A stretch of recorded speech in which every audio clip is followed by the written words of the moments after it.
Hi, and welcome to this live reading from The Traveler, Chimera Rebellion, from the Book of Eleanor, Book 1, by Shannon Nemechek, and this is presented by Itsy Bitsy Book Bits. Prologue, March 5th, 1770, Boston, Massachusetts.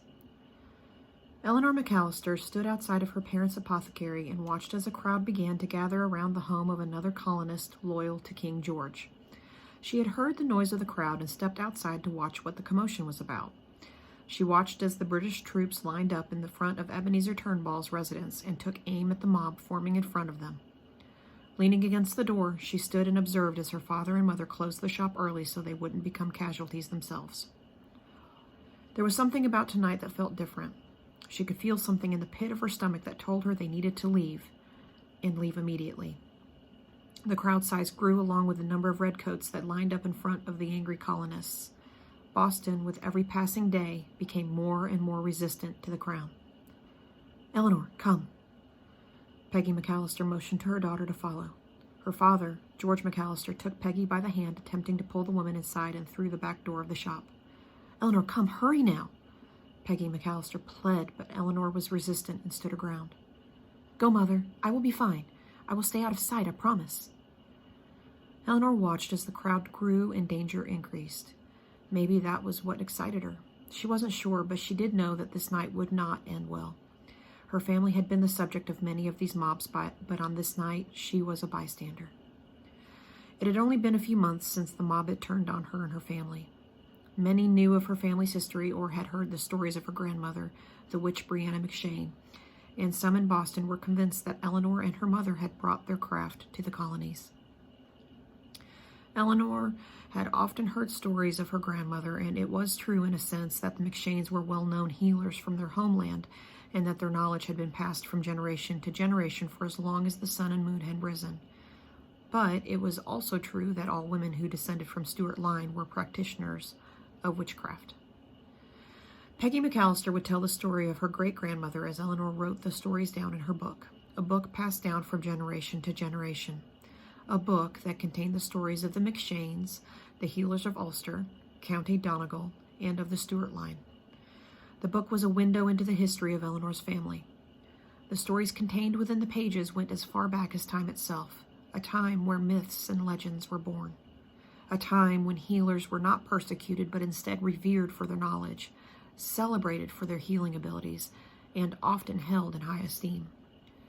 Those days were long gone, but the accounts within the book told their stories, tales of pain, of loss, of love, of triumph, and of sorrow. Each narrative was written by one scribe, the keeper of the book for that generation. This was Eleanor's turn. She would scribe for her mother as well as herself, just as her mother and grandmother had done for their mothers and grandmothers. The book contained all this knowledge and more, much more. It was Eleanor's job to keep it safe. If the book fell into the wrong hands, some could and would use it against them. There were some in this new land that appreciated and supported the use of alchemy, where others were too afraid of the church and its teachings to even consider the thought. Chapter 1. Savannah, Georgia, present day. Katie opened the door of the small corner bookstore. Gone are the pages. The smell of old books and paper resonated throughout the store, and Katie smiled as she walked in, scanning the small shop's books as far back as she could see, all carefully stacked to the ceiling. She had dreamed of coming to this shop since she first heard about it from her friend Jessica Littleton, who had visited while on vacation in Savannah, Georgia. Katie had made a special trip just to go to this bookstore. She had finally taken some leave and would make the best of it. She had quickly finished her last therapy session before signing out just so she could make the drive and spend the week in the oldest hotel in Savannah. It wasn't a long trip, but she wanted to have some time to be able to flip through some of the old books Jessica had told her about. The hotel where she was staying dated from before the Civil War and still stood as if stuck in time. What made this trip even better was that the Lee house was rumored to be haunted. Katie loved the South, and Savannah had it all. It was rich in history and rich in superstition. Everything a girl could want, and more. She had often planned to live there, but life and the army made her plans instead. Katie had looked forward to this trip for some time. She had recently gone through a bitter breakup after returning from her last deployment, so 2 weeks away from work and everyone she knew was just what she needed. She could be just Katie, and not Major Butler. Standing just inside the shop, she was mesmerized by the stacks of books, both new as well as very old. Her excitement overwhelmed her thoughts. She wanted to pick up and open each and every one of the works. Her trance was finally broken by the sound of a voice behind a tall stack of old books, and an elderly woman of advanced years popped her head to the side of the stack. "May I help you, my child?" the woman asked as she scuffled along the wood floor from behind the stack. Her southern twang made Katie smile. "Oh, no, ma'am. I am just browsing. My friend Jessica visited here last year and told me if I made it to Savannah, this was the one place I needed to stop." "Well, my dear, if you need anything, I will just be over here in the rare books section. Just give me a yell. I am Edith, by the way, Edith Baxter. I own Gone with the Pages, so I have a keen knowledge of every single book in this shop." Katie's eyes grew round as saucers when she heard Edith mention rare books. "May I see your rare books?" Katie moved closer to the older woman. Her excitement must have been apparent because Edith quickly agreed, and they headed off toward the back of the store near an old fireplace that still smelled of burnt wood and soot. "Right this way, my dear, and when you find something that you like, there are chairs right near the fireplace where you can sit and browse your choices. I will be just over here doing some binding repairs." Katie thanked Edith and headed right to the aisles of rare first edition volumes past the pile of books that appeared to need lots of love. She guessed it to be the pile of books Edith was pulling from to repair bindings. Running her fingers along the bindings of books all stacked neatly in their shelves, Katie found one that interested her, a rare first edition of Jane Austen's Sense and Sensibility. Katie's heart skipped, and she felt she might pass out.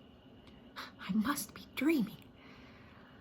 Carefully sliding the book from between two other rare books, she held the book in both hands and gingerly walked to the stuffed chair by the fireplace and sat down. Her heart pounded as she opened the hardcover to reveal the beautiful yellowing pages, and the smell of old paper enveloped her senses. Settling into the chair, she flipped through the brittle pages as carefully as she could. "The condition of the book is pristine and would go great with my first edition of Gone with the Wind. I could spend hours, no days, in this shop and never go through all these books. Jess was right. This is a gold mine of book finds. I could die right now and would die with a smile." Katie continued to thumb through the pages when she heard the sound of an old cuckoo clock. Looking down at her watch, she realized it was 5 o'clock. Closing time. She got up and walked to the counter at the middle of the store where Edith was still working on the binding of some of the books. Placing the book on the counter, she asked, "I would like this one, ma'am. How much is it?" Edith looked up from her work and picked up the book. "Oh, this is one of my favorites, my dear. Are you a lover of romance books?" "Oh, yes, ma'am, but I do love all the classics, and when I saw this one, it spoke to me." "Well then, my dear, you must see more of our collection. I have many, many rare books. This one for you, my dear, I will make you a deal. If you promise to come back tomorrow and let me show you more of my collection, you may have the book for $200. Katie's eyes grew round, and the shriek she had been holding in since she walked through the glass door finally overwhelmed her, and she let it out in excitement. "It's a deal! I will be here first thing in the morning." "Perfect. I will have some of my better finds ready for you to gander through." Edith wrapped the book in brown paper and placed it in a bag for Katie to carry. Grabbing the bag, Katie couldn't help but be thrilled. When she opened the door to leave, her stomach growled and told her it was time to eat. She gave Edith a wave and stepped out into the cool Savannah evening air. It was April in Savannah. The old district of Savannah had so much to see, especially the many buildings that almost seemed trapped in time, from old brick to ornately decorated facades that seemed to sparkle. It was getting close to dusk, and as Katie walked back to the Lee house, her book clutched close to her body like she was afraid it would take off and fly away. She still grinned from ear to ear at her find. As rain began to come down, she reached into her purse in hopes she had brought her umbrella. No luck. No umbrella. She slid the bag with her book under her jacket and took off in a sprint to the hotel. As she ran past the shops, the sights and smells seemed to fill her nostrils, and she stopped under a red awning.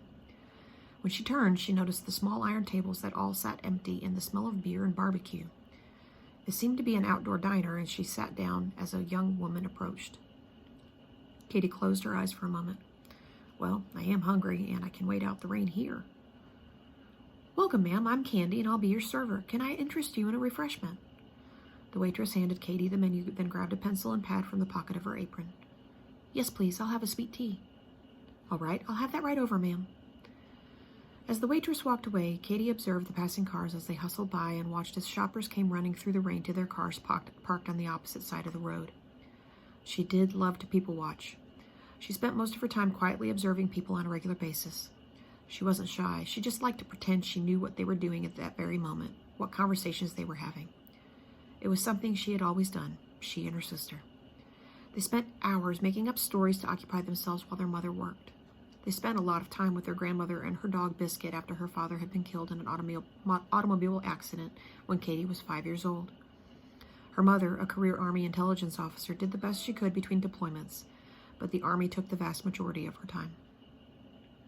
While she imagined their stories, she could avoid her own. Most of the time, she found herself focusing on couples and had decided long ago that was because she had never found that soulmate of her own. She knew she would one day, but her childbearing years were quickly approaching their end if she didn't get on the ball. At least that is what her mother would tell her every time they spoke. It wasn't that she didn't try to find the right man. She had a string of past relationships that always seemed to have one thing in common. Sooner or later, her boyfriend would stray. She never quite understood what she was doing wrong and blamed herself for something she was lacking, but had never quite figured out that part out. Maybe this trip she could discover something new about herself that would explain why. She had devoted so much time on school, concentrating on her career and dating that she never really got to know herself and what she really wanted. This trip would cure that, she hoped, or at least be the start of discovering who Katie Elizabeth Butler really was. Still watching the people as they scurried past, the waitress broke into her thoughts, placing her sweet tea in front of her.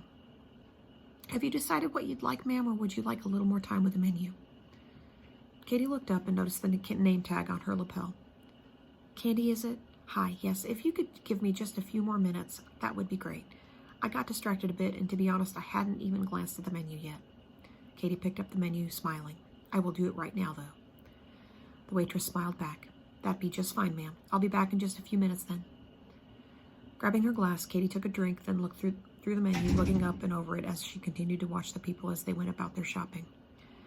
Katie patted the book that still lay just inside her jacket, smiling to herself at her great fortune and the anticipation of what great finds might lay ahead of her at that little bookstore on the corner. Katie realized how lucky she was that the bookstore was so close to the hotel. As she finished her sandwich and took the last drink from her glass, she began to gather her things. Crossing her arms to hold the book against her body, she grabbed her purse and left $25 on the table for the waitress and set out toward Lee House. It wasn't far, and the rain had calmed down quite a bit, so she didn't need to rush. She took her time strolling back to the hotel, glancing inside the shop windows as she passed by, hoping she might find something to pique her interest. The rain began to pound once again as she caught a glimpse of something inside a small shop 2 doors down from the hotel. She tried for the door, but no luck. They had already locked up for the evening. Tomorrow, then. She grasped her fingers around the book she had and took off for the hotel. Hello, I'm Katie Butler in room 414. May I ask what the guests are gathering for? The desk clerk smiled and replied, Ma'am, every evening at 7 o'clock during our anniversary celebration, my mother tells stories and the history of Savannah. It's quite a crowd pleaser. Tomorrow is our official anniversary.